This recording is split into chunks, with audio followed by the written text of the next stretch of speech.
Kung isa kayo sa naghahanap ng mechanical gaming budget keyboard, this is the Rapo B500 Pro.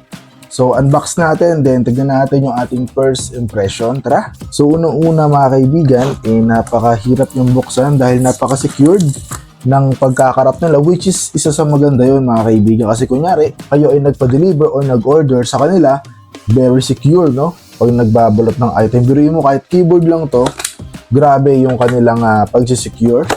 So, buksan na natin. Ano nga ba yung dapat yung expect sa loob ng Rapo na box? Tara! Unang bubungad sa inyo, syempre, yung ating mismong mechanical keyboard, which is eto na siya. And then yung may mga foam sa gilid. And obviously, mga kaibigan, that's it. And also, ang kanyang keycaps na pangtanggal at ang kanyang manual. So, after that, napakaganda first impression natin. This is it. Ito yung i-expect nyo na darating sa inyo. And then, para sa akin, napaka-classic tignan. As you can see, yung mga bezel sa gilid, bawat parte na nakapalibot, is sobrang nipis na lang.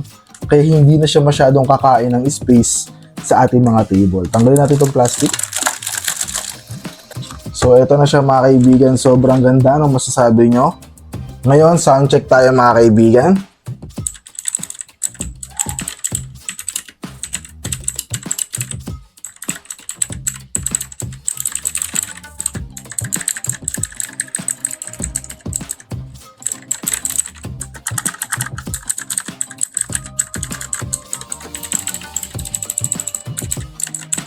Ano masasabi nyo sa tunog niya mga kaibigan? Okay ba? Good na good ba?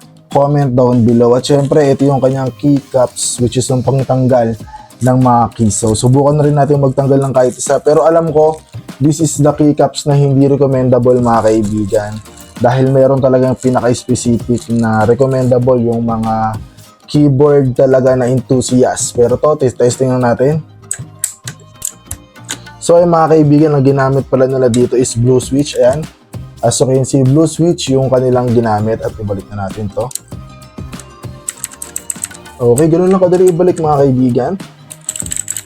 At napakaganda ng tunog. At syempre, ito yung kanyang manual.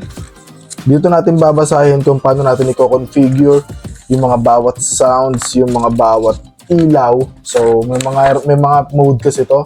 So tara, lipat tayo sa computer, check natin. Simulan natin sa design ng Rapo B500 Pro ay may compact at solid build. Ang kanyang 10 keyless design ay perfect para sa mga gusto ng maliit na keyboard na hindi nakokompromiso ang functionality. May RGB backlighting din ito na customizable kaya ang astig ng itsura kahit sa gabi. Sa keys naman, gamit ng Rapo B500 Pro ay mechanical blue switches. Ang feedback ay tactile at responsive, perfect sa mga gaming at typing. Matibay din ang mga keys kaya tatagal ito kahit heavy user ka pa. Pagdating naman sa performance, ang Rapo B500 Pro ay napaka-reliable, walang lag o delay kaya perfect ito sa mga fast-paced games. May anti-ghosting din kaya kahit sabay-sabay ang pindot, lahat ng inputs ay nare-register. May mga additional features din ito tulad ng customizable macros at function keys kaya mas madali ang productivity task. Ang detachable cable ay isang plus din dahil sa mas madali ang pag-store at pag-transport. Overall, ang Rapo B500 Pro ay isang solid choice para sa mga naghahanap ng quality mechanical gaming keyboard na hindi masyadong mahal.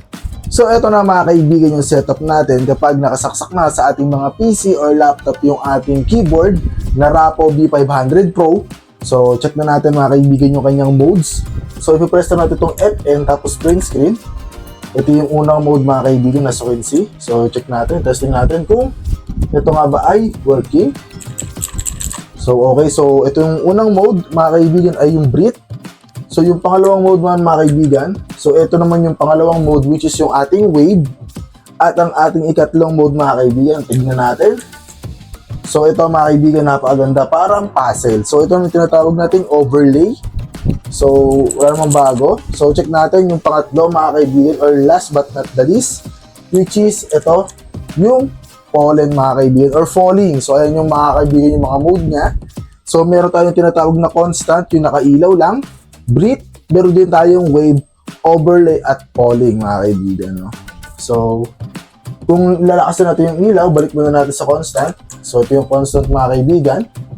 Ito yung pampahina ng ilaw. Ito yung pampalakas. So ito na yung pinaka-todo natin mga kaibigan, alright?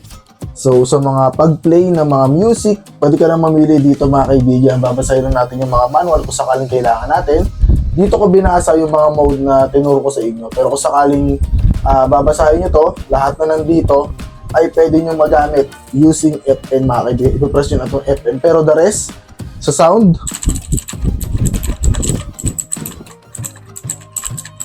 okay naman siya, napakaganda. At para sa akin, dahil ito ay isa sa mga budget na mechanical gaming keyboard, which is talagang sobrang budget naman talaga at napakamura.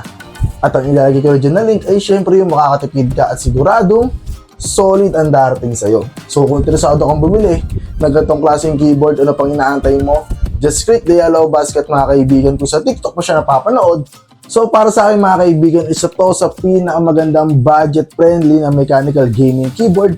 Kaya kung interesado ka mga kaibigan, i-click mo na lang yung link na nandyan sa ibaba or sa ating description or sa ating comment section. Kaya ano pa inaantay natin? Huwag ka nang magpatumpik-tumpik pa, sulitin na natin ang pagkakataon na ito para masubukan ang Rapo B500 Pro, which is ang isa sa pinaka-budget mechanical gaming keyboard. So tara, susulitin ko muna to. Let's go!